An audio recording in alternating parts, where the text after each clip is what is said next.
Sí, buenas tardes, buenas noches. Siguiendo con el ciclo de conferencias, hablemos de cartel. El día de hoy tengo el agrado, el gran infinito agrado de presentar al maestro Javier Bermúdez, director de la Bienal Internacional del Cartel de México, con su tema ¿Cómo nacen los colores? La influencia de la cultura popular en el cartel mexicano. Bueno, hablar de Javier Bermúdez es algo bastante extenso, que no quisiera yo alargarme en esta presentación, pero diré algunas cosas acerca de él, ¿no?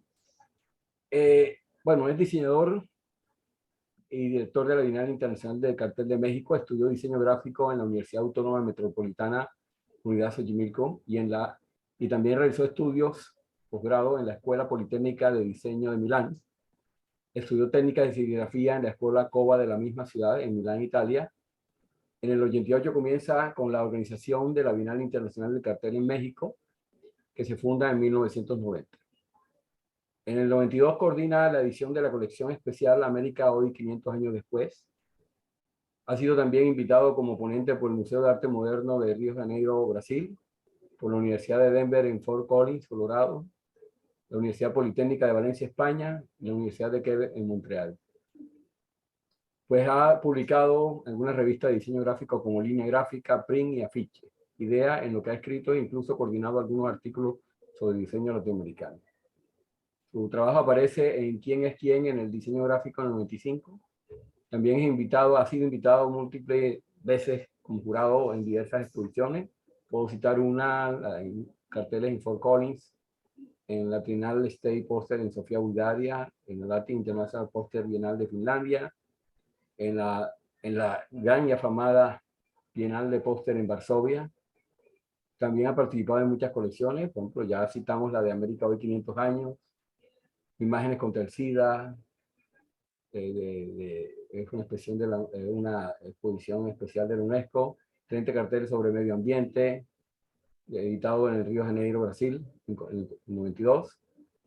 carteles en Kioto. Bueno, o sea, la verdad que son, me quedaría corto, o sea, tratar de decir todos, aquí duraríamos toda la charla hablando de la trayectoria de Javier, o sea, también fue, sí, mejor empezamos porque nunca acabaría. Bueno, Javier, adelante. Pues buenas tardes a todos, es un placer estar con ustedes. Espero que me estén escuchando bien. He preparado un pequeño videíto que va a correr Ivo. Ajá, sí, a ver. Aquí la intención es muy sencilla, es compartir un poco de la experiencia personal. Todas las experiencias son personales, pero se vuelven colectivas cuando pasan estas cosas. No hay estas convocatorias. Y curiosamente, yo me he encargado de que en México se presente lo mejor del cartelismo mundial, de los grandes maestros del siglo XX, de los jóvenes creadores, de muchos amigos latinoamericanos, etcétera, pero pocas veces muestro mi trabajo. Y ahora con esta oportunidad que me da Ivo, pues voy a platicarles un poco cuál es mi proceso, pero relacionándolo mucho con esta parte fundamental, que por cierto era muy criticada cuando yo estudiaba en Italia. Profesores me decían, oye Javier, pero es que tus colores son muy primitivos. Yo decía, bueno, si ustedes piensan que México está más cerca de Venezuela que de España, pues yo creo que los primitivos son ustedes, ¿no? Sí me molestaba mucho porque en los años 70 éramos ilustres desconocidos los latinoamericanos en todo el ámbito internacional, y regresando a México nos dimos a la tarea con amigos queridísimos como Felipe Covarrubias, como Marta Covarrubias, el mismo Germán Montalvo, y por supuesto el gran maestro de todos nosotros, Vicente Rojo, que en paz descanse, y a quien vamos a dedicar nuestro programa el año que entra. Aquí atrás de mí tengo otro ejemplar, inclusive un clásico ya del diseño del famoso Milton Glaser, que también fue fundador de nuestra Bienal. Pues bueno, yo más que nada estoy agradecido porque la vida me puso en una posición bastante interesante y he podido platicar con cantidad de creadores y bueno, algo he aprendido de ellos. Y ahora quiero mostrarles ya, después de esta trayectoria de más de 40 años, ¿verdad?, de estar haciendo cositas, pues me doy cuenta que ahora ya estoy viejo, o bueno, voy a entrar a la vejez dentro de unos 10 años. Pero por lo pronto todavía tenemos mucha cuerda y quiero compartirles un poquito de lo que yo no lo pensaba hace 40 años cuando iniciamos la Bienal, ¿verdad? En algún momento íbamos a tener que mostrar nuestro trabajo y dar un poco ejemplo de cómo pensamos nuestro diseño. Pues vamos a empezar, Ivo, con un pequeño videíto. Yo iré platicándoles un poco a partir de las imágenes. Pero todo se relaciona con nuestra cultura popular, con nuestra cultura y nuestra raíz latinoamericana. En México tenemos una festividad, ustedes lo conocen, es el Día de Muertos. El Día de Muertos, que es una tradición prehispánica, no es creada por los españoles, es utilizada por los españoles para catequizar a México y cruzar esta ideología religiosa, esta presencia religiosa católica con nuestras tradiciones más enraizadas en México. Entonces, estos carteles que van a ver,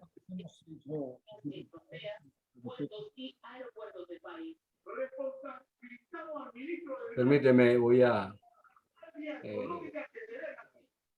porque aquí hay una situación de transparencia.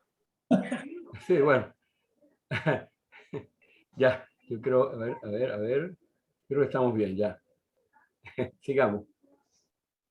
Esto sucede en estas cuestiones virtuales que estamos pero que nunca nos vamos a acostumbrar. Bueno, les comentaba que para mí, el estar haciendo cartel parte de reconocer que traemos en el inconsciente, en la memoria, muchas imágenes que no nos damos cuenta que salen a flote cuando empezamos a crear una temática. Aquí estoy, perdón, ya me regresaste. Sí, déjame, es que como ya, ¿ahí o más adelante? ¿Quieres? Empieza todo. Sí, empezamos porque admití a varias personas y entonces, ahí está. Vamos, ahora sí. Ahora sí. Bueno, les comento que el hacer cartel en Latinoamérica no te puedes escapar de tu cultura popular. Es imposible. Nosotros traemos en las venas una cantidad de imágenes que las convertimos pues como en una especie de memorias, las almacenamos, se vuelven imágenes grises, pero cuando queremos hacer un tema, necesariamente esos colores regresan para, para ser parte de nuestra obra de cartel. Aparte de tener esta función de comunicación muy clara, muy concisa, muy precisa, que prácticamente es un cartel fotográfico, basado en esta gran tradición que les decía, es una tradición que viene desde tiempos prehispánicos. Nos comemos nuestros muertos en azúcar. Y que tenemos esta gran tradición y que ha influido, y por eso también la Bienal se realiza en estos días de festividad de muertos, pues para mostrar al mundo por qué los latinoamericanos, en particular los mexicanos, tenemos este gusto por un color muy relacionado con nuestra tradición artesanal, con nuestra tradición paisajística. Es un país megadiverso, con 400 lenguas en este territorio, y que obligadamente, cuando vemos estas imágenes, que ustedes también las han visto en muchos países latinoamericanos, bueno, vamos generando una especie como de casillero dentro de nuestra mente. Y a veces me preguntan, oye Javier, pero ¿cómo combinas? ¿Cómo decides tus paletas? Y yo no las decido, esas ya están. Basta ir a la naturaleza, observar y darte cuenta cómo los colores se relacionan, cómo el verde se lleva bien con el azul, cómo estas texturas que tenemos en nuestros gallos de pelea, pues las traducimos de repente a estos desvanecidos que aparecen en nuestros carteles.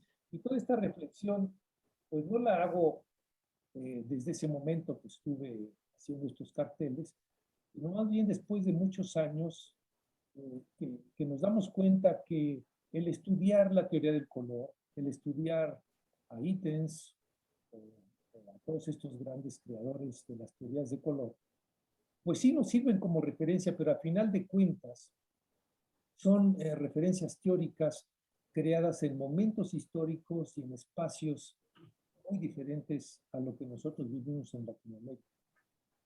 Si ustedes se fijan, los animales, como este tucán que acabamos de ver, tiene una integración perfecta de los colores, así como lo tienen todos los vestuarios que se utilizan. Esta es una festividad que se hace en el norte de Veracruz, donde si ustedes vieran los globos de Cantoya del tamaño de la catedral, es decir, de 20, 30 metros de alto, se sueltan en esas festividades y que sus colores nos afectan necesariamente y nos llevan a traerlos en toda esta obra, ¿no? En este caso, de este cartel, si se fijan, cada cartel es totalmente distinto. No me gusta repetirme, no tengo un estilo, no me interesa. Priorizo mucho la comunicación del tema. Y si un amigo danés me pide un cartel, bueno, posiblemente en esta manera de recoger colores mexicanos, los convierto también en colores un poquito más europeos. O sea, les quito un poquito lo brillante y hago un cartel tipográfico. Pero el color es un código fundamental y sobre todo para nuestra región y para nuestras tradiciones. No hay cultura latinoamericana que no brinque con colores, ¿no?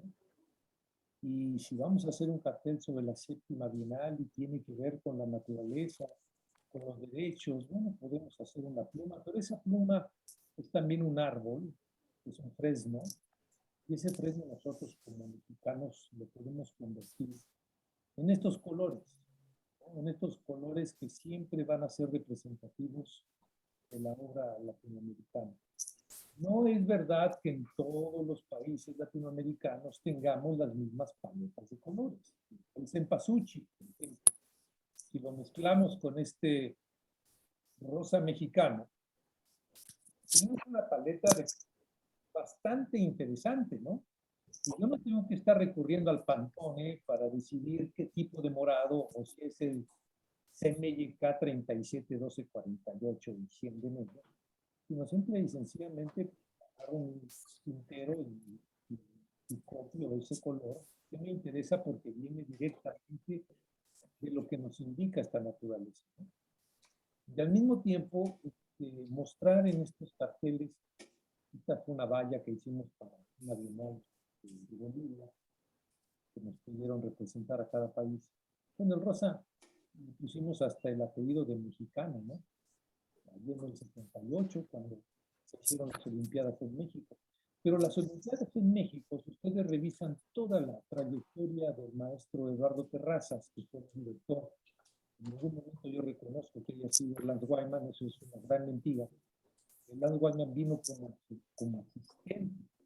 como asistente invitado por Eduardo Terrazas a generar pues, los originales que ya se venían diseñando por parte de un grupo de diseñadores mexicanos bajo la dirección de Eduardo Terrazas y de su compañera en ese momento, que era Beatriz Tublo, que desarrolló toda la parte editorial de la Olimpiada de México. Pero fue en ese momento donde México reconoce y asume como parte de su identidad la influencia del color de su paisaje y de su artesanía dentro de la obra plástica que se generó para las Olimpiadas. Fue fenomenal ese programa, al grado de que en el último libro que se publica en Japón sobre las imágenes olímpicas, se pone a México como la imagen más representativa de todos los Juegos Olímpicos. Y esto tuvo que ver también porque México recuperó la tradición griega, de incorporar a las Olimpiadas, es decir, a la competencia atlética, actividades culturales. Había poesía, había filósofos, había danza, y México hacía un gran proyecto cultural que le dio presencia a todos los países, no necesariamente por haber ganado una medalla, sino por su cultura, por sus ballets, por su pintura, por sus tradiciones. Y bueno, México tiene esta característica de estar, sí en el norte, somos territorio latinoamericano, estamos muy pegados a Cuba. Cuba ha tenido una gran influencia también en México, ¿no? En la gráfica, en todos estos maestros que vinieron a México. También nos influenciaron, pero es nuestra biodiversidad, como es el caso de este cartel que hicimos para celebrar los 70 años de la relación México-Canadá. Pues lo que utilizamos fue a la mariposa monarca, esta mariposa que nace en los bosques de Michoacán y migra hacia el norte y viene de regreso después de varias generaciones de viaje, ¿no? Pero yo considero que para los creadores latinoamericanos la observación de nuestra naturaleza, la observación de nuestras tradiciones y de nuestras artesanías, inclusive de nuestro muralismo, ¿no? Pueden ver la obra de Francisco Eppens, del mismo Siqueiros, de las investigaciones sobre la cochinilla y cómo se produjo el rojo mexicano, sobre la baba de nopal, en fin, todas estas investigaciones que han hecho tantos creadores mexicanos, pues nos llevan a una posición bastante interesante en el manejo de color. Y no importa cuál sea el color, y no importa si los políticos nos han robado con sus mediocres imágenes gráficas, con unos colores, ¿no? Ahora si usas el amarillo ya eres del PRD. Si usas el azul, es que tú eres panista. Si usas el rojo, blanco y verde, que es los colores nacionales, resulta que eres del PRI. Pues no, yo creo que nosotros estamos peleando todo el tiempo porque estos colores sean nuestros colores, aunque sea un cartel hecho para Finlandia, ¿no? Y sí, con esta modernidad del Photoshop y darle un poquito de polvita al lápiz, representar a Finlandia como ese país de madera y árboles, ¿no? Que se han dedicado al diseño. El blanco y negro, ¿por qué no? También es parte de nuestros colores, ¿no?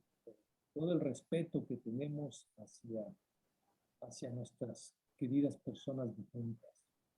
Y aquí les muestro un poquito algunos carteles para que ustedes vean cómo todas estas obras que hemos hecho en los últimos, ¿qué serán? Unos 40 años, pues tienen ese toque de, yo considero que son mexicanos porque los hizo un mexicano, ¿no? Cuando me preguntan, bueno, ¿y cuál es el diseño mexicano? Pues el que hacen los mexicanos, ¿no? Si nosotros nos ponemos a hacer carteles al estilo japonés, pues seguramente los japoneses los harán mejor que nosotros, ¿no? ¿Y qué hago? Pues de repente estoy tomando clases de jazz y le hago un cartel a mi maestro y le tomo fotos a sus manos tocando el trabajo. O bien estando en Jalapa, pues me dedico a hacer esto, de un festival. Pero si se fijan, todos los estilos y todas las, digamos, representaciones gráficas son distintas.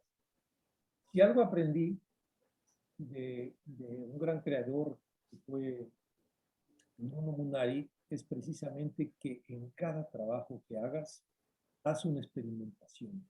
Encuentra una nueva forma de expresión. No te cases con un estilo. No vendas un Bermúdez.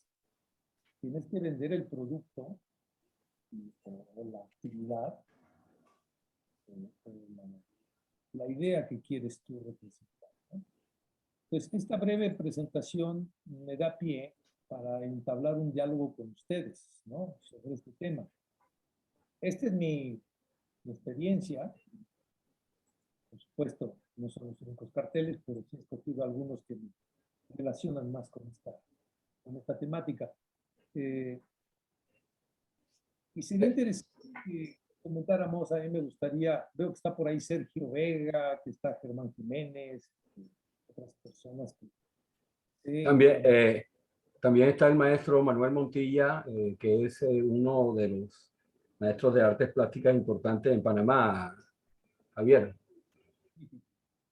Y bueno, más que hacer una presentación lineal y desde un gran maestro, no esas son jaladas. Vamos, a mí me gusta que me digan ustedes qué piensan de esto, porque cada país tiene su propia biodiversidad y algo tenemos que ofrecer, es la originalidad de nuestros propios países, ¿no?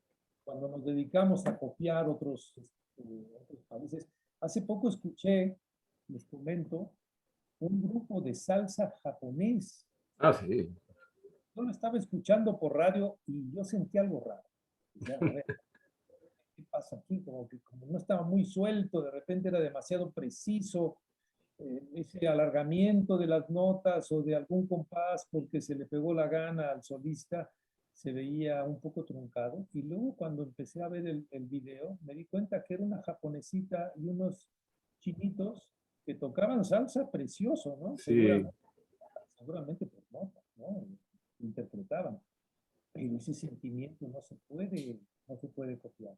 Es imposible y por eso es que yo pienso que estas bienales, estos encuentros que provocan diversidad, que provocan estar mostrando cosas distintas, imagínense que todo el mundo fuera igual, ¿no? Si hay por sí comer hamburguesas en todas partes y que sean igual, alguien decía que, por ejemplo, McDonald's lo mejor que tiene son sus baños, ¿no? Entonces, pues los usamos para ir al baño. aunque estemos en un país de estos, desgraciadamente, con mucha pobreza, de repente nos encontramos un McDonald's para poder ir al baño común. Pero la parte cultural, la parte creativa, creo que es lo que hay que insistir en que cada país mantenga sus propias raíces y sus propios. Y esta es un poco mi presentación para No, que me compartan también. sí. qué Vamos, pensamos. vamos a establecer la dinámica de siempre, que es levantar la mano. Y vamos al maestro Manuel Montilla, que tiene una pregunta. Venga, Manuel. Ahí está. Maestro, adelante. Saludos, saludos, Ivo, saludos, maestro Javier. Grande México, como siempre. Yo soy un gran aficionado a la música, a la pintura, a la escultura del Gran México. Siempre lo vemos como nuestro hermano mayor en la región, porque realmente es así. Aunque últimamente, pues en el fútbol le hemos hecho un poquito difícil las cosas. Los pequeños de Panamá, pues. Pero bueno, lo que le quería comentar, maestro, aparte de darle la bienvenida a nuestra República de Chiriquí, porque yo vivo en la República de Chiriquí, que es casi otro estado aparte. Que lo diga Ivo. Sí, así es. Recientemente estuve leyendo un artículo que publicó un diario inglés sobre un robot que había escrito un artículo precisamente de opinión. Y entonces se preguntaba a la gente, porque de una vez comenzó el debate, ¿no? ¿Cuál es el papel del editor? ¿Cuál es el papel de este?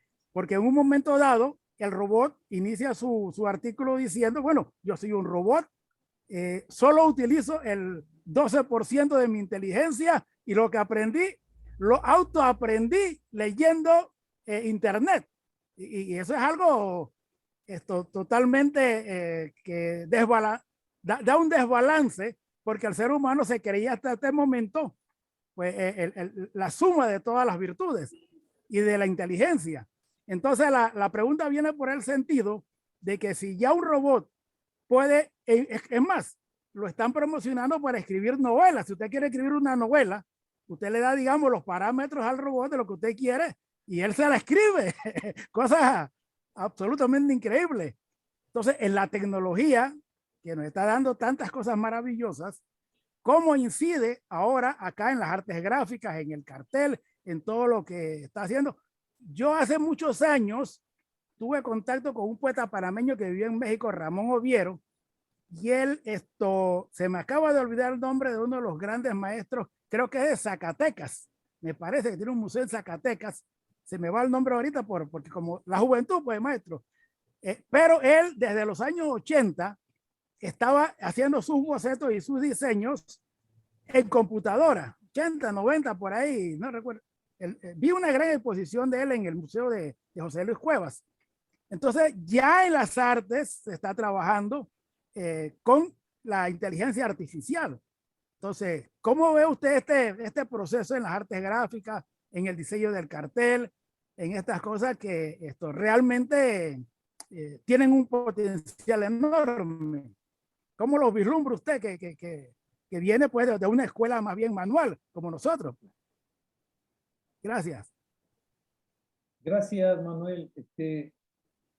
Yo creo que no hay que preocuparse de nada, porque cada generación, y esto es lo interesante de este planeta, propone nuevos lenguajes y esos lenguajes incorporan necesariamente sus propias experiencias, digamos, de cómo se aprende.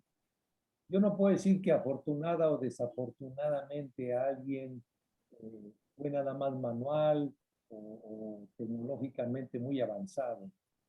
A mí lo que me llama la atención es que si hacemos algo, tiene que ser algo que realmente, sea con la mano o con la computadora, nos sorprenda mucho. Es decir, hacer una ilustración perfecta en Photoshop, ¿no? O en cualquier programa de computación, que parezca hecho a mano, me parece el peor de los errores. Porque nunca, jamás Es imposible que una tecnología tenga los 5 sentidos trabajando. Es decir, tú cuando estás trabajando a mano, estás con los ojos, con tu oído, estás con el cafecito, con el sabor, con el olor, o sea, con los 5 sentidos estás trabajando. Es imposible que convertir esto a un ratón y a una visión en una pantalla te dé la misma emoción. Posiblemente el robot, como no tiene emociones, pues hará cosas muy interesantes, ¿no? Pero la emoción no la va a tener nunca. Nunca. Yo creo que eso es un factor que debemos tomar en cuenta. Y cuando nosotros expresamos desde nuestro propio sentir. Es decir, aunque estés haciendo un cartel publicitario, tú pones tu marca, tú das tu opinión, digamos, con la imagen que estás creando sobre lo que piensas. Y si no estás de acuerdo, mejor no hagas el cartel porque te va a salir una porquería, ¿no? Entonces, lo principal es estar convencido de lo que estás diciendo a través de la imagen. La tecnología que se usa, si te fijas, yo de repente uso la foto, de repente la retoco y a veces hago un dibujo y luego lo mezclo. Y ahora me ha dado también por usar algunos programas digitales, pues para saber también, en primer lugar, no usarlos ortodoxamente porque entonces vamos a hacer el mismo trabajo en todo el mundo, ¿no? Sino más bien es una herramienta más y si nos permite otra experimentación, pues, ¿por qué no, verdad? Vamos a hacerla, vamos a hacer garabatos también con este tipo de tecnología. Y yo creo que cuando yo veo, por ejemplo, la obra de Mitsuo Katsui, por cierto, murió hace poco también, que fue uno de los pioneros en la utilización del Photoshop dentro del cartel, ¿no? Pero me regreso más atrás y veo la obra de los serbios, por ejemplo, o de los yugoslavos, que en los años 60 hacían unos fotomontajes maravillosos, ¿no? Maravillosos. Y que se los muestras a tus alumnos y te dicen, oiga, maestro, pero esto, ¿qué filtro usó? No usó ningún filtro, usó su maldita cabeza, ¿no? Es decir, hay cosas que estamos viendo hoy en la nueva tecnología y ya las habíamos visto hace 50 años hechas en fotomecánica, con diferentes proyecciones, haciendo una múltiple proyección en papel fotográfico de diferentes imágenes, ¿no? O en collage tan perfectos como los que hizo Hartfield o como los que hizo Josep Renau, que por cierto tomaba la revista Life como una referente porque Life se imprimía en rotograbado, es decir, las imágenes en grises que aparecían en esta revista, pues eran prácticamente originales porque el rotograbado no tiene pantalla. Tiene profundidades en el cilindro que dan más o menos tinta y que generan toda la gama de los grises. Y este señor fotografiaba de esas revistas, ampliaba o disminuía y componía sus qué tecnología tan maravillosa, ¿no? Pero la manera en que la utilizó este señor fue lo innovador. No el cuarto oscuro, no la cámara fotográfica, menos el tomar una imagen que se había publicado y que la retomamos para hacer una crítica sobre el American Way of Life, ¿no? Entonces yo creo que ahí está la diferencia fundamental en cómo se usa la tecnología, quién la usa. Dicen que en manos de los tontos la pólvora no arde. Esto es cierto, ¿no? Pues bienvenida a toda la tecnología mientras que la usemos bien, con creatividad y generando estos nuevos lenguajes. Ese es mi... Solamente maestro, porque recordé el nombre del maestro pintor, era Manuel Felgueres. Ah, no, es una maravilla. Sí. Y otra de las cosas que anotaba en el artículo este que le estaba comentando es que decían que por lo menos en el caso de los escritores, era el escritor fantasma perfecto, porque no se cansaba, no cobraba, no pedía derecho de autor. Eso es lo que pretenden, y aparte vender en internet. Sí. Y en tiempo de pandemia eso se vuelve un gran negocio. Sí, eso es lo que están buscando, buscar la manera de ganar dinero con todo lo que puedan. Bueno, vamos a habilitar a Sergio Vega, que va a hacer una pregunta. Ya, listo. Sergio, adelante. Aló, buenas tardes. Javier, ¿cómo estás? Ivo, maestro Montilla, un gusto. Ayer he estado viendo los videos y vi sus participaciones, no tenía el gusto de conocerlo. Javier, un detalle, porque creo que es importante y que liga con lo que te estaba preguntando el maestro Montilla.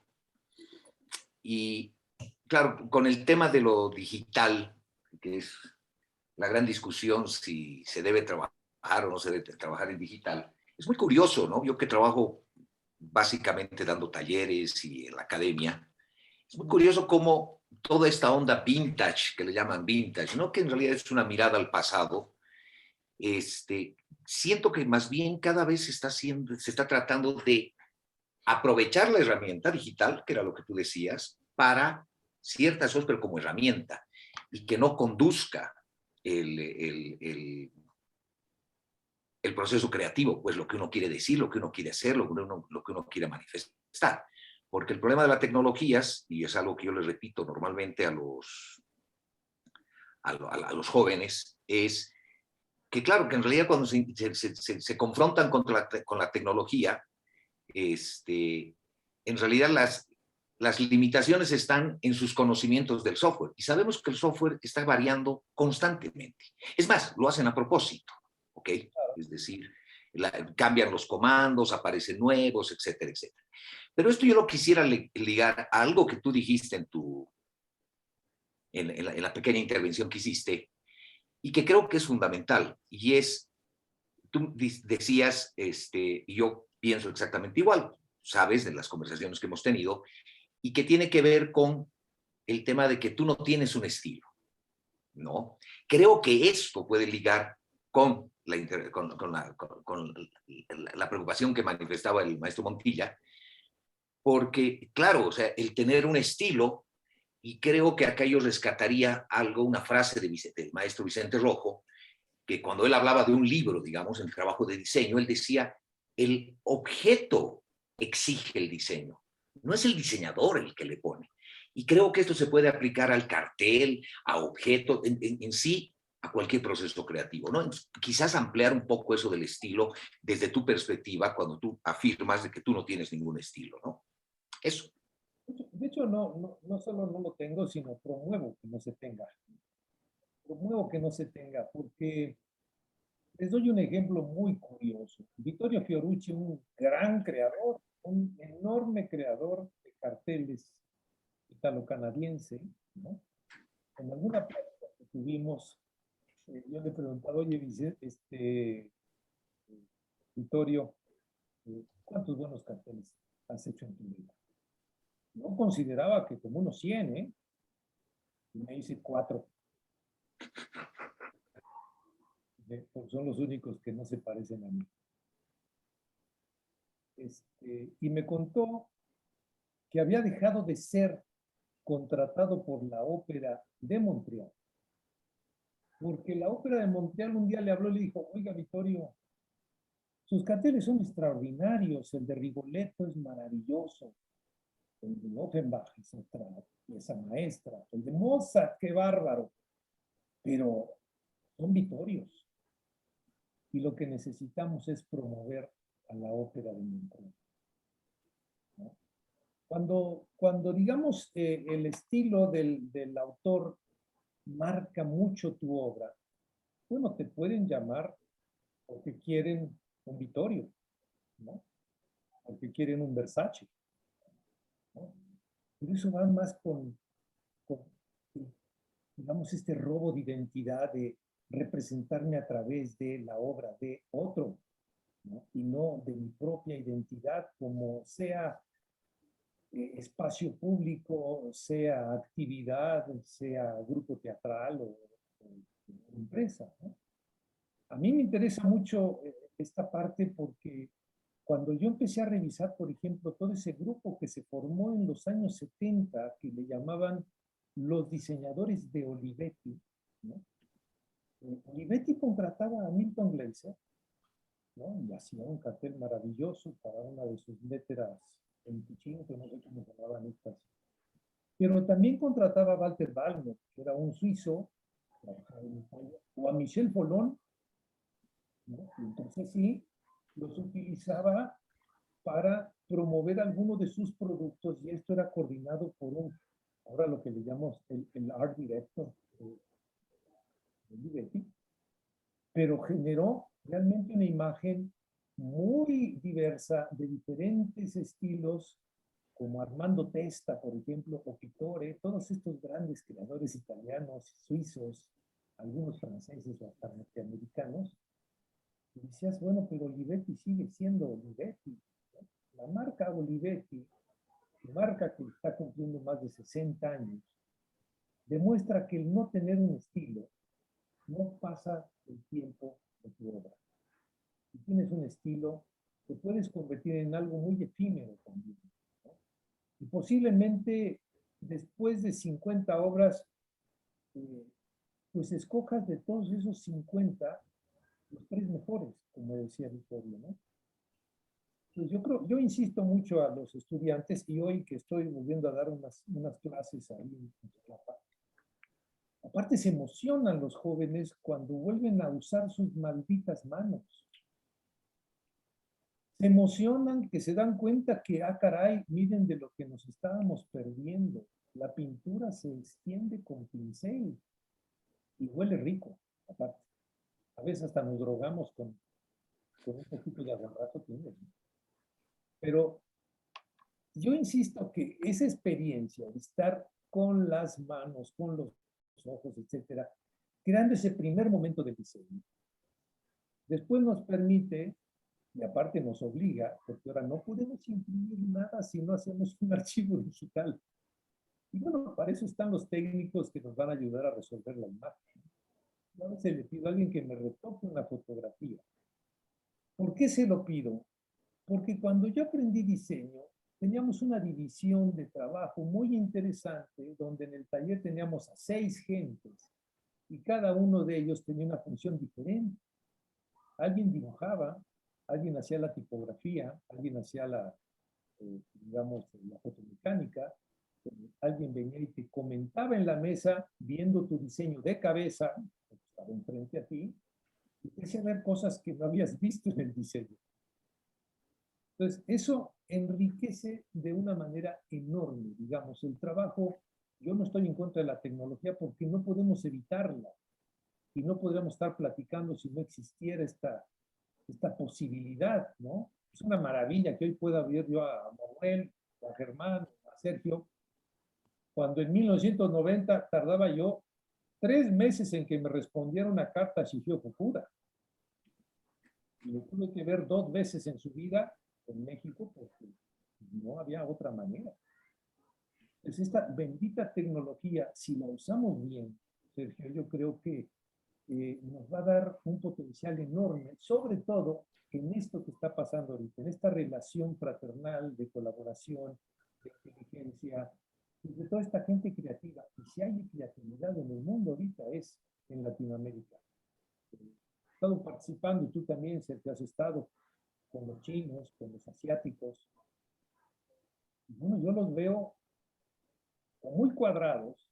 Imagínense los chinos después de 80 años de revolución china, creo que les lavaron un poquito su mente, ¿verdad? Y traen como ciertos lineamientos que va a ser muy difícil que se abran más. Y ojalá y no se abran porque la caligrafía china es lo que tiene valor en su trabajo, ¿no? Su forma de pensar, de observar la naturaleza, de representar sus cosas, de haber inventado el papel o la imprenta. Ese es el valor de los grandes creadores. Pero que vengan a copiar ahorita estilos irlandeses, ingleses, gringos, mexicanos.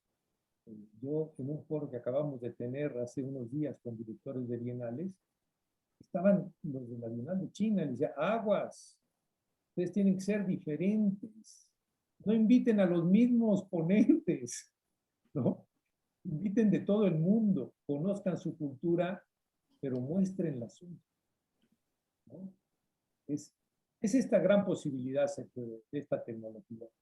Pero eso te evita cada vez más el tener un estilo. Hoy trabajamos trabajamos para Canadá desde México, o desde Punta de Fuego trabajamos para Australia. Pues ya vemos ilustradores. Digo, oye, ilustrador, pero si les gustó tu estilo, ok, tiene tu colorido, pero si ellos te piden que hagas algo relacionado con los canguros, y tú no conoces los canguros, o vas a Australia, conoces un poco esa cultura, la representas desde tu originalidad, o no la vas a hacer mejor que los creadores australianos, ¿no? Pero esta tecnología es lo que está permitiendo. Y en cuanto al cartel, yo creo que hay una cierta desgracia el que exista esta tecnología, porque hoy se ha desatado una cantidad de eventitis aguda sobre el cartel, que no es cartel, que no circula en la calle, porque lo hacen para las propias bienales o para las temáticas que se convocan, porque no se usan en campaña, y eso hay que revertirlo. El cartel debe regresar a la calle. Posiblemente pueda regresar en exposiciones también, ¿no? Esa es la apuesta ahora de México, de salirnos de los museos y ponernos en las plazas con colecciones temáticas donde el cartel cumpla una función de educación importante, ¿no? Sobre una temática.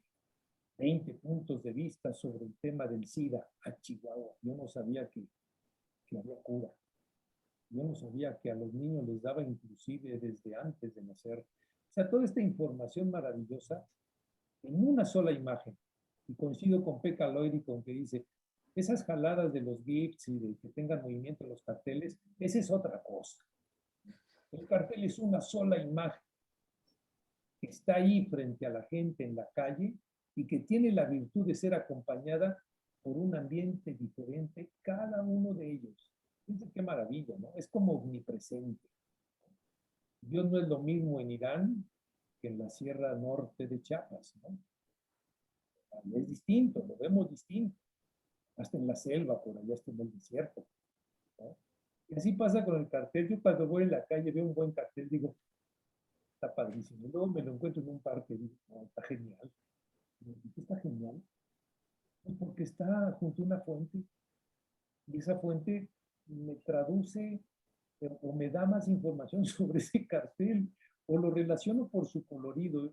Haber visto un cartel, por ejemplo, colores morados durante la primavera, donde todas las jacarandas están floreando en la Ciudad de México, pues ese cartel de repente se volvió más importante para la ciudad, ¿no?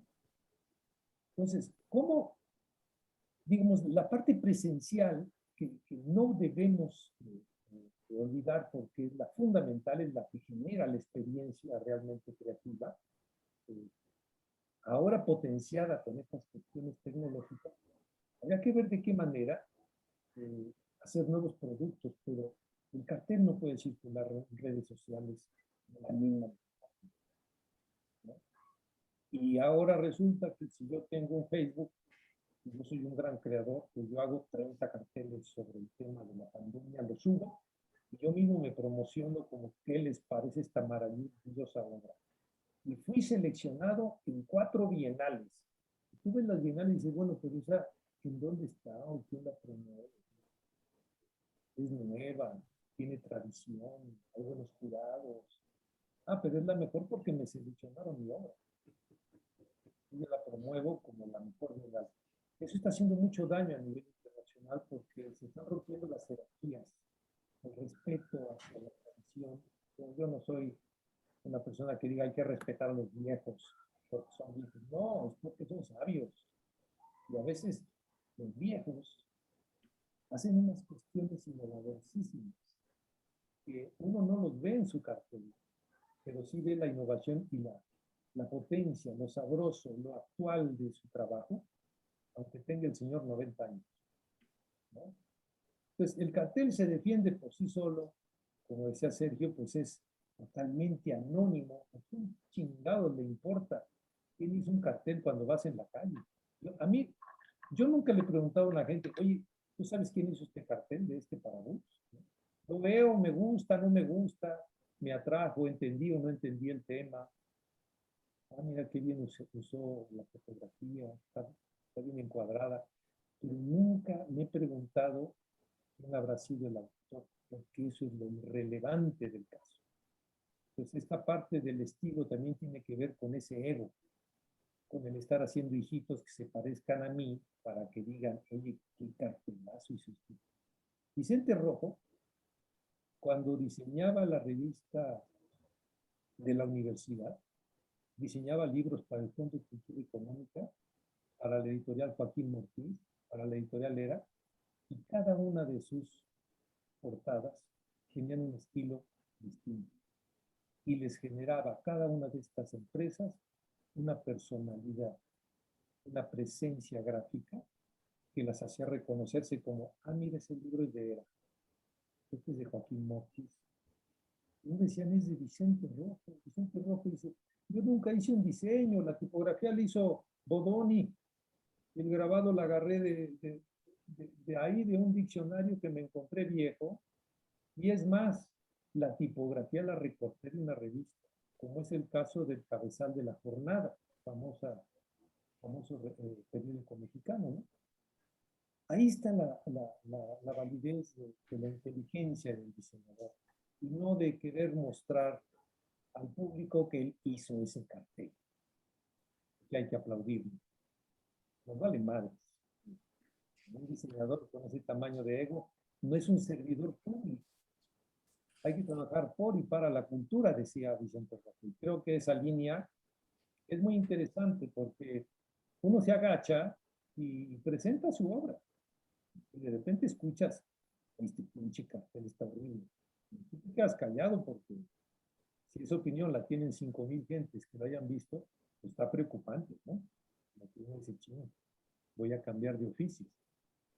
Pero de repente escuchas, ay, oye, qué bonito está esto, y tú te quedas callado y dices, ah, mira, se siente muy sabroso un reconocimiento anónimo también. Y eso creo que hay que fomentarlo en estas nuevas generaciones, y no tanto el que abran su blog, abran su página, digan que son los herederos del cartel en Chile, ¿no? Y que digan que son mejores que los viejos esos como Julián Naranjo y Larrea, que están haciendo un trabajo ya de viejitos. Pues aguas, yo creo que ahí hay que fomentar sí, el respeto a la inteligencia y a esta experiencia.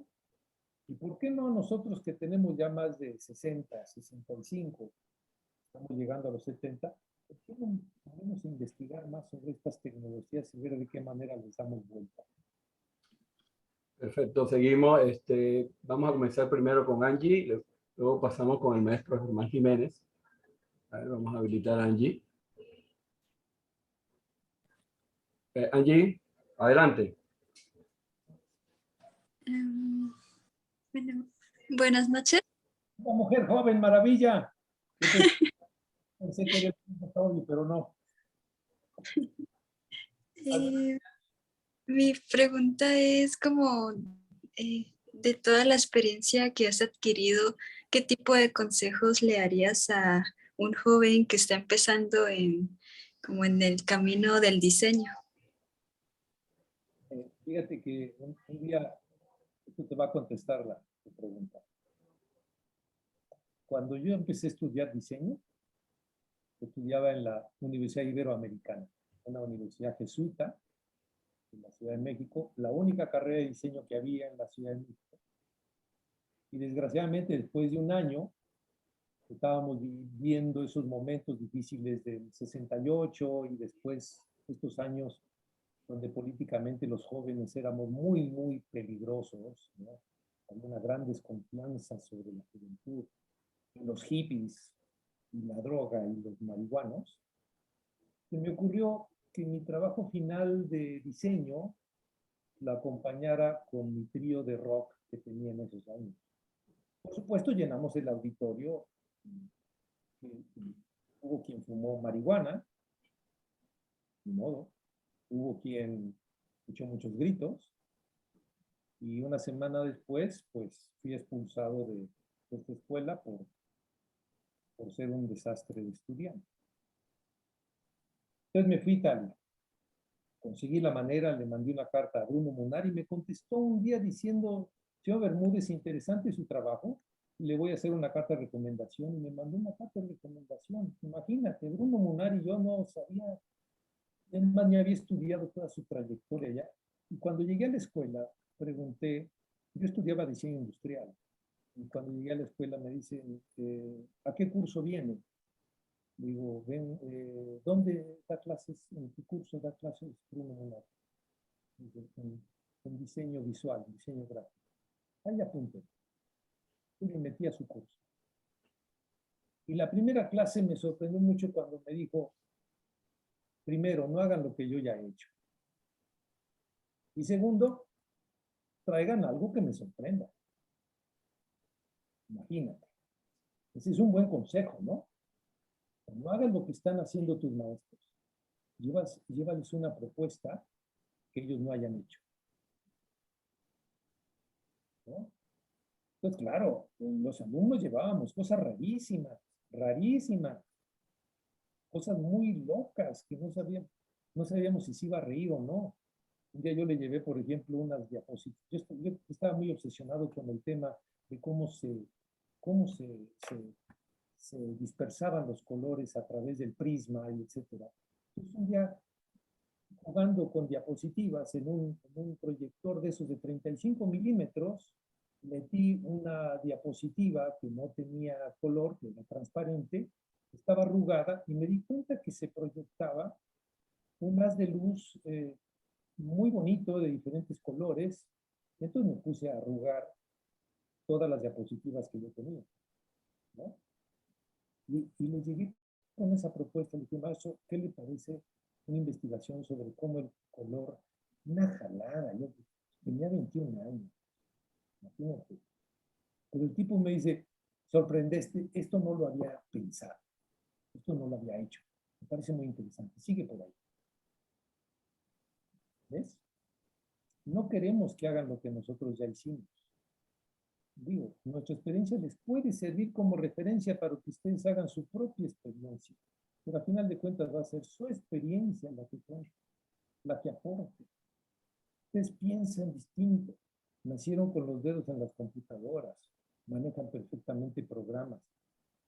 Ahora aprendan un poco a usar las manos. Y van a ver que después, porque lo tecnológico ya lo traen. Y eso no se estudia. Eso se aprende en una semana a usar el Photoshop. Pero a hacer diseño, a pensar qué hacer con esa tecnología, a saber qué decir, eso solo te lo da tu experiencia aquí, ¿no? Y tus intereses. Si yo te pregunto, oye, ¿tú qué piensas acerca de la biodiversidad? Y tú me dices, no sé más, no, estás perdida. Puedes tener una opinión sobre algo de la biodiversidad, ¿no? Por ejemplo, yo te pregunto ahorita, ¿qué vas a hacer tú? ¿Qué vas a hacer en este mundo donde nosotros no fuimos capaces de detener esta destrucción? O sea, nuestra generación. No es que me sienta culpable, pero caramba, nos arrasaron, ¿verdad? Llega la pandemia, nos detiene todo y de repente vemos ciervos y venados cerca de las ciudades. O en Chernobyl regresando las águilas y los tigres y los osos. Bueno, no son tan estúpidos, ¿no? Pero si yo te pregunto, bueno, ¿y tú qué vas a hacer? Tú tienes enfrente un mundo que posiblemente tenga 5 grados más dentro de quién sabe cuántos años, que se derritan todos los polos, que se desaparezcan los osos, que aparezca el famoso litio en esas partes del mundo, y estos depredadores terminan haciendo pilas para celulares, ¿no? Pues tienes que tener alguna posición sobre eso, ¿no? Porque tú sí vas a vivir ese momento. Porque yo, vivir otros 30 años, lo dudo, ¿eh? Lo dudo, pero tú sí los vas a vivir. Entonces, ¿qué les diría? Pues piensen en su futuro, en qué quieren hacer, y pongámonos a trabajar porque urge. Hay un solo planeta. Vale, muchas gracias por el consejo. Voy a tener en cuenta y voy a hallar formas de sorprender. Más que un consejo es piensen. Piensen y propongan. Movilícense. Sean rebeldes. Pónganse a mentar la madre contra el que no están de acuerdo. Eso es lo que hay que hacer. no se vuelvan burócratas. Esa es otra bendita solución. Ni tampoco taxistas. Ni de... Ok. Pasamos entonces al maestro Germán Jiménez, que tiene una pregunta. Germán, buenas tardes. Maestro, pues buenas tardes. ¿Me escuchan? Maestro, usted que he visto sus trabajos, son fantásticos. Muchas gracias, pues de verdad una alegría poderlo saludar, como decía usted, desde y a través de las tecnologías, pues desde mi ciudad, Bucaramanga, en Colombia. Yo he estado disfrutando de este compartir y, y coincidiendo con todo lo que usted ha compartido hoy con respecto al color, a, a su posición frente al hacer y construir experiencias de comunicación a través del cartel. Me parece que es una forma muy bella de ubicarse frente al ejercicio nuestro, ¿no? Al ejercicio disciplinar y también lo que acaba de decir hace unos minutos sobre ese respeto hacia el conocimiento y la sabiduría, eh, me parece trascendental y es algo pues en muchas culturas eh, parte de un ser social, ¿no?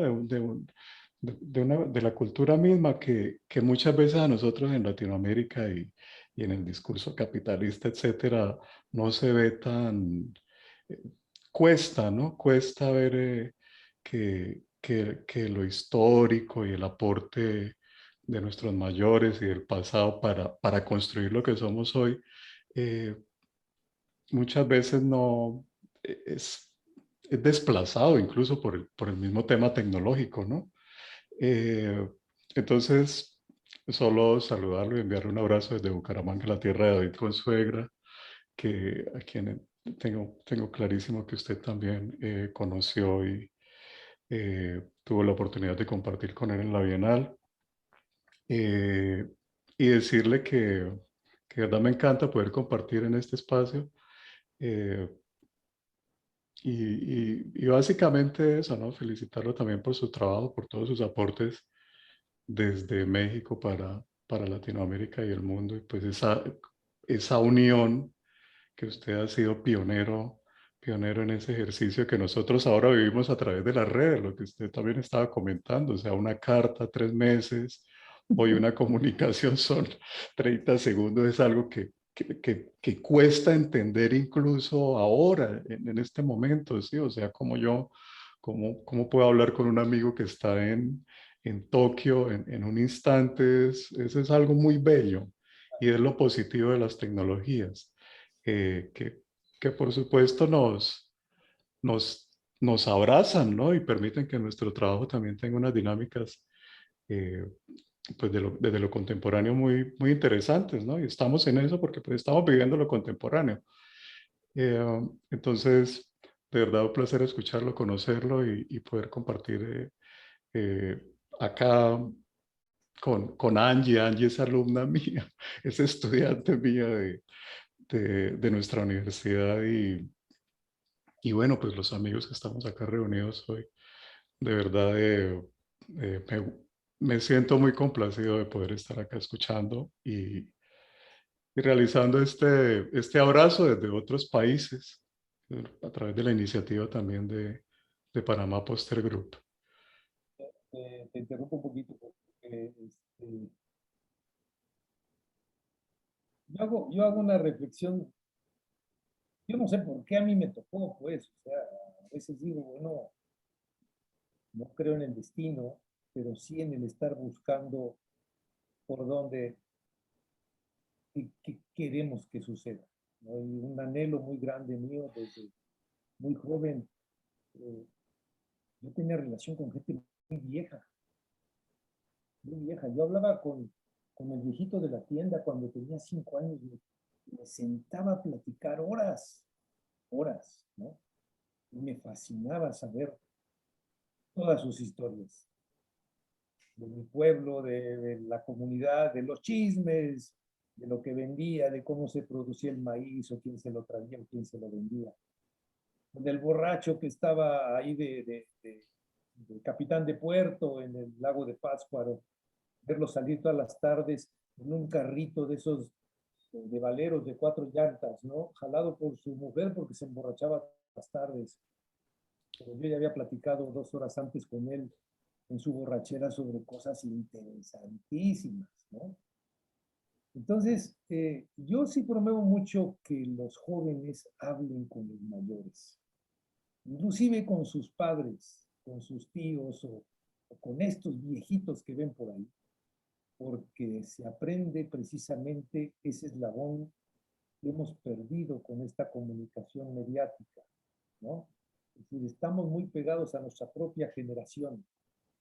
Hablamos con nuestros iguales, por eso es interesante ser maestro también, ¿no? Porque estás en contacto con estas nuevas mentes que te enseñan diario cosas maravillosas y te emocionan realmente, te emocionan porque ves que hay esperanza, que hay ideas, que cada vez se abren más, que cada vez hay más seguridad. Tú revisa, por ejemplo, la historia de la Bienal de Varsovia. Revisa cuántos latinoamericanos fueron seleccionados antes de los años 90. Y no encuentras mexicanos, no encuentras colombianos, no encuentras panameños, ¿no? Curiosamente, cuando hicimos la liga con Varsovia y que empezamos a hacer la Bienal, tuvimos pues no sé, el momento histórico del cierre de la caída del muro de Berlín, y Varsovia para su Bienal. La paró. Dijo, no podemos hacerlo. Y me contactan, me dicen, Javier, ¿podemos mandar toda la obra de la Bienal a México? Imagínate esa oportunidad, ¿no? Que estaba sucediendo. Y claro que nuestro grupo de trabajo dijimos, pero ¿cómo no? O sea, que en la segunda Bienal ya éramos famosos. Gracias a los polacos que nos hicieron su, ¿no? Hicimos la primera colección temática con grandes creadores como Alan Fletcher, como Silvio Futura, como Milton Glaser. Y yo digo, bueno, qué irreverentes éramos. Éramos demasiado jóvenes para estar invitando a estos grandes camaleones, ¿no?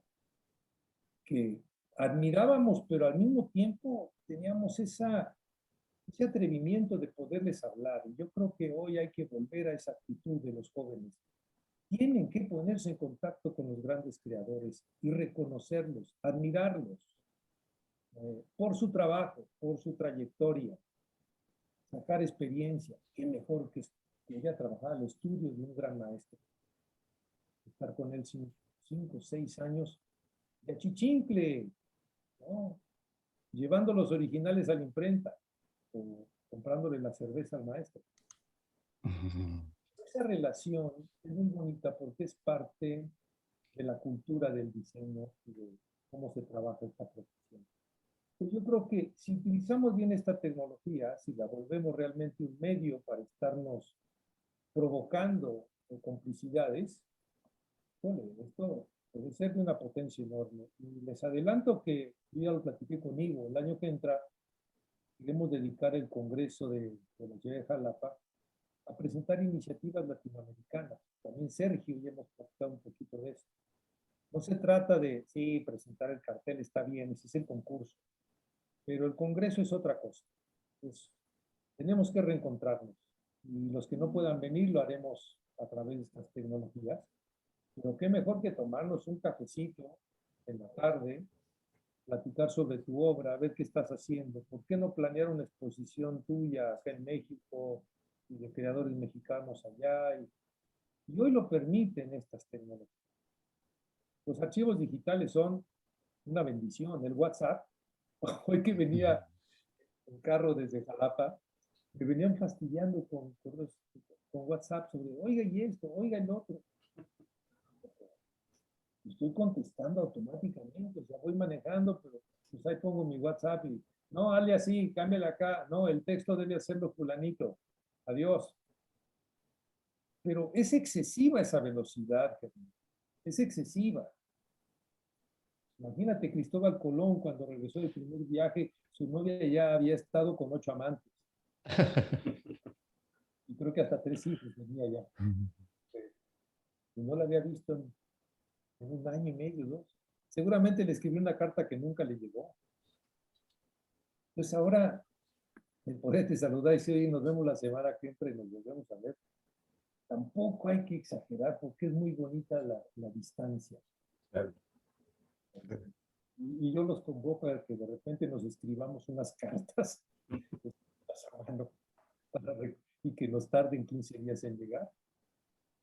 Aquí de repente, como este movimiento del slow food, pues yo creo que también la cultura debe tomar un ritmo más. No todo es importante, no todo lo que tenemos que hacer rápido, no tenemos que hacer 1000 eventos, no, hagamos uno entre todos, colaboremos y vayamos avanzando. Creo que ese es el tema para el próximo congreso, del cual les llegará invitación y esperemos que los que podamos estar aquí en México estaremos y poderlo repetir cada año en un lugar distinto sería maravilloso, ¿no? Pero vámonos por ahí, vamos encontrando complicidades y gracias, Ivo, porque creo que esta plática es parte. Sí, es muy interesante. Gracias. Gracias, Germán. Creo que Yerixa había levantado la mano. Te voy a habilitar, Yerixa. Adelante. Buenas noches a todos, buenas noches, Xavier, bienvenido. No quiero ser redundante, ¿no? Pero tenía alguna reflexión y ya la has ido desarrollando a lo largo de las preguntas, conversando con los compañeros. Yo soy maestra y algo que me parece muy interesante que veo entre mis estudiantes respecto a la educación hoy en día, ¿no? Comparando con antes, cada concepto, cada palabra, cada idea viene ya acompañada de una imagen. Entonces ellos han nacido en medio de todo es altamente visual. Y la imagen que hoy es tendencia y que de alguna manera los impacta, el día de mañana ya pasa al cajón del olvido, ya se olvidó porque viene otra cosa. Entonces, en ese sentido, ¿cuál es tu reflexión respecto a ese público que tiene estas características, ¿no? Que ha evolucionado en ese sentido respecto a lo que es antes, en esa característica que se quiere con el cartel o con el arte de provocar esa capacidad de que el ser humano se pueda maravillar y de que se pueda interesar por las cosas, que no sea algo efímero, como lo que sucede hoy en día con esa sucesión de imágenes. Un poco va por ahí. Me gustaría saber Mira, qué opinión te merece al respecto. en esto nos va a ayudar Sergio, porque él también ha reflexionado mucho sobre este tema de inmediatez, de la imagen, de la rapidez con la que estamos viviendo. Yo me pregunto si es necesaria tanta velocidad, ¿no? Y tirar tanta basura. Ahora tenemos el iPhone 6, el iPhone 7, estamos en el 8, ¿no? Y eso le llamamos innovación. Ayer, frente a un paisaje hermosísimo que tengo ahí cerca de tu casa, desafortunadamente hace unos años hicieron un libramiento, ¿no? Y ahora pasa una carretera de 6 carriles, donde era un remanso de aves y de animales, y de una belleza natural extraordinaria. Y yo me pregunté si eso era realmente progreso, ¿no? Estábamos progresando. Y mi reflexión ahora es, hagamos menos cosas. Hagamos cosas importantes, trascendentes. Yo platicaba con Sergio y Sergio, ya hay que desaparecer la Bienal, ya hay demasiadas. Hagamos otra cosa. Hagamos un congreso, platiquemos. ¿Qué estás haciendo tú en tu barrio con tu gente? Trabajando en qué proyectos, generando qué cosas, ¿no? Y eso ¿por qué no, verdad? De repente me darían ganas de ir al lugar de Sergio y ayudarlo 2 semanas en hacer algo o colaborar en algo, en un proyecto que tiene sentido. Las cosas que tienen sentido son las trascendentes, ¿no? Las que tienen, digamos, que realmente responden a una necesidad humana, social, interesante. Todos los movimientos más maravillosos del arte que ha habido en la historia, ¿no? Llámense surrealistas, llámense estridentistas, los muralistas, etcétera. Había como una cofradía, había un pensamiento atrás de todo esto de por qué se hacían las cosas, ¿no? Y le daban sentido y lo defendían, no como una ideología, sino como espacios de creación colectiva o de colaboración o cooperación. Ese espíritu, si lo trasladamos a los alumnos, si les decimos ustedes y nosotros somos socios, ¿no? Ustedes están aprendiendo lo que yo sé, pero ustedes me van a enseñar lo que ustedes saben. Yo no tengo experiencia, maestro. Oye, ya tienes 23 años. No creo que en 23 años no les haya pasado nada, ¿no? Sí hay una experiencia que recoger de los jóvenes y sí hay una manera, ayúdame Sergio, esta parte fundamental de cómo pensar frenar, ¿no? Este gran mar enorme que ha creado Internet, que tiene 3 centímetros de profundidad. Es como una laguna que se puede secar en cualquier momento, ¿no? Pero Claro. los jóvenes buscan información en Internet, ponen cartel, salen millones. ¿Cuál es el que debo ver? El que es interesante y por qué. Esa guía es la que pienso que debemos ser muy puntuales. Los jóvenes están, pues, sí, tienen muchas propuestas, pero a veces lo que me muestran son cosas que ya se hicieron hace 40 o 50 años. Entonces, esa parte histórica les falta. Javier, ahí si quieres acoto con algo, ¿no? Y está perfecta la pregunta de la maestra, porque da pie a la charla que yo voy a dar mañana, sí, en este mismo espacio virtual, que se llama Memoria, Presencia, Permanencia. Y claro, en realidad, el tema de lo efímero es lo que nos tiene, y Javier lo estaba manifestando ahora.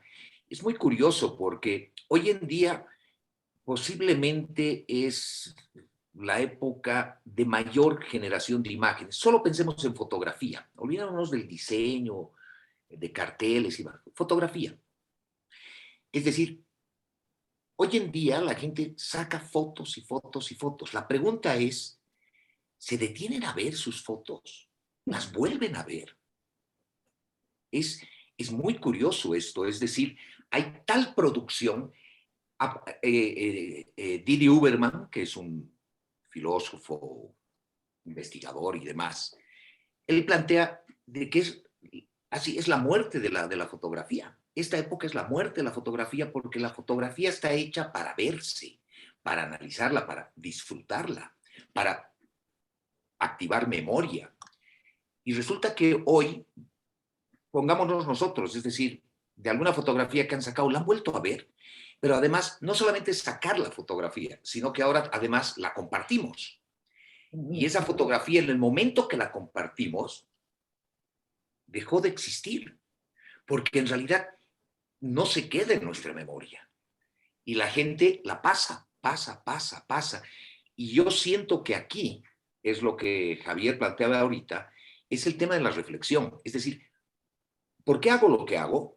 Ya como diseñadores gráficos. ¿Por qué estoy haciendo este cartel? Digamos, y una de las mayores exigencias que tengo con mis alumnos, inclusive yo me pongo ese reto, es ¿qué quiero decir? Porque muchas veces se generan, esto va casado con el tema de la tecnología también, se generan unas imágenes impresionantes, llamativas y demás. Bueno, pero ¿cuál es la reflexión? ¿Qué es lo que queda de esa imagen? ¿No? Entonces, siento que es el qué se quiere decir y ese enganche con el pasado. Entonces yo más bien hago la invitación porque mañana la charla que yo voy a dar, las reflexiones que voy a dar, van mucho por ese lado, ¿no? Y de ahí viene un poco el nombre que le quise dar, que en realidad fue hace un mes que hablamos con Ivo, un poco más, 2 meses atrás, y es una preocupación permanente que yo tengo, ¿no? Quizás porque en realidad yo siempre quise ser historiador, ¿no? Académicamente, cosa que no logré, pero siento que sí es importante este tema de activar memoria, el tema de la presencia y cómo hacemos que esos productos que hacemos, esos productos de comunicación visual, porque no nos olvidemos que es comunicación visual, cómo hacemos que eso permanezca y sirva a su entorno más inmediato o a su entorno amplio, ¿no? Entonces está la invitación para mañana para esa charla y porque la reflexión mañana sí va muy, muy fuerte por ese lado, ¿no? Muy bien. ¿Qué te pareció la respuesta o esta reflexión? Yerixa,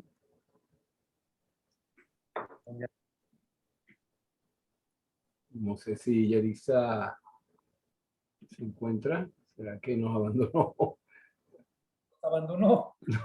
No creo que tuvo algún problema, no sé, no aparece. Pero bueno, es amiga, no hay problema. Yo de todas maneras lo verá en la retransmisión, pero creo que sí alcanzó a escuchar algo. Muy interesante esta plática y lo que más me gusta de estas es que se convierte en una charla, en un conversatorio, principalmente en la parte de las preguntas, es donde uno se enriquece más, porque no es nada más exponer ideas, un tema y hablar de los carteles de uno o lo que sea, sino es esto, que haya un rico intercambio de ideas integracionistas, como estábamos hablando ayer con Germán, y eso es lo que me queda a mí de estas cuestiones. Javier, ¿quieres decir algo final? No sé, alguna reflexión final para el cierre, y así ya puedo despedir presentando formalmente la charla de mañana. Ok. Pues no, yo nomás agradecerles que hemos podido conversar, para invitarlos a que sigamos pensando qué hacer, pero no por hacer, Claro. porque realmente ha sido lo que estamos haciendo. Yo creo que hay temas trascendentales, hay necesidades muy apremiantes. Es decir, hemos perdido la sonrisa, por ejemplo. Hemos perdido la sonrisa. Hoy ya no vemos sonreír a la gente porque traemos tapabocas. Y eso a mí me preocupa porque los ojos no son suficientes y son la entrada y la comunicación con el alma. Pero el saber si me están sonriendo o no, para mí es fundamental. Entonces, hagamos algo, pero tenemos que oponernos a que esta pandemia se convierta en un control más, en una limitante más. Ya no podemos hacer nada presencial, ya no podemos abrazar, ya no podemos esto. ¿Qué les pasa? Yo prefiero morirme de COVID que de tristeza, la verdad.